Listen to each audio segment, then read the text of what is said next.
Hello and welcome. My name is Boris Gloger, and today I would like to talk about scaling Agile and one level that is really necessary to be able to scale your Agile product development or your Agile project or your Agile organization is that you need to decouple. So the most important word of an Agile environment is decoupling. Enable your organization that most people can work in a way that they are not forced to wait for other people. That means decoupling. Yeah? And if we understand that Agile teams typically, or teams, not only Agile teams, so teams typically are most successful and most productive if there are 5 to 7 people in it, and that is a number that is like a natural law, the size of a team that is the most successful. And I want to make sure that these teams are as productive as possible. It doesn't make sense anymore to say they have to have dependencies and have to wait for each other and create a huge amount of issues because I need to wait for people and so on. So what you want is that you really want to cut all these lines and make these teams as independent as possible, to enable that every team is as fast as possible.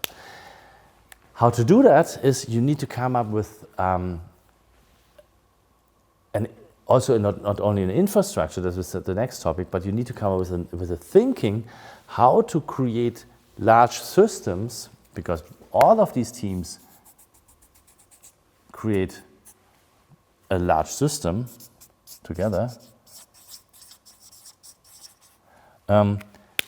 that behaves according to a specific and common goal or vision. Yeah?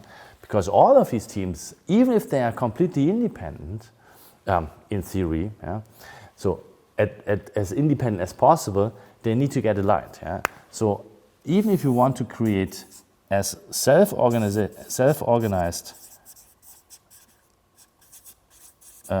teams as possible, you want to align these people or these teams as possible, so that the overall team runs toward a specific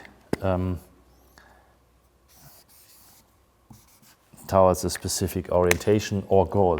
And you want to cluster your teams in this area of your two-dimensional scale, and not in this area where they are more or less not self-organized or not aligned. Okay.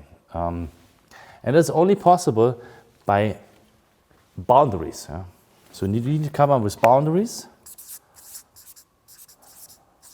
in which this team is, or this organization, this overall concept is able to behave and self-organize themselves. But we are not talking about these boundaries because these are given by the management. What you need to make sure to enable self-organization and alignment based on the boundaries and your vision is that you have the possibility that these teams can as easily move in any direction as they want. So it's counterintuitive to align a set of people within an organization in self-organized direction. You need to make them as movable as possible. And on the other side, you need to make a very clear understanding what is the direction. And that is like bringing whole systems into the same direction. And to be able to do that in a technical environment, you need to come up with technical solutions building these kind of architectures. And the buzzword that you need to look up is microservices.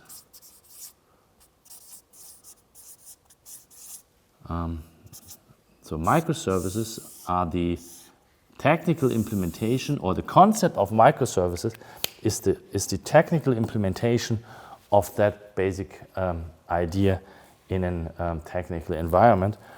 And let's just say it this way. In software development, they use the last 8 to 10 years to come up with ideas how to build these kind of things. And the next step will be that we will have hardware components, so hardware tools. Maybe we'll start with mini PCs, that these small units are as movable as possible, like a swarm of drones. And every drone can do whatever the drone wants themselves, and together they create a swarm. So every drone itself is as movable as possible, but only together they create a large, complex organism, so to say. So what we have seen in software development, I'm very sure we will see that we will create technical solutions. We will have technical solutions. They put this basic idea of microservices and decoupling also into the hardware industry again. That is the very basic foundation of an agile organization, that you can create an architecture, even if it's an organizational architecture or technical architecture, then allows teams to move as freely as possible. That's the principle. In one of our next videos, I will talk about the infrastructure that you need and the ideas about the infrastructure that you need to be able to disseminate the information what each of these teams is doing, so that the whole system can react towards the common goal. Hope you see you again. Have fun creating microservices. Bye-bye.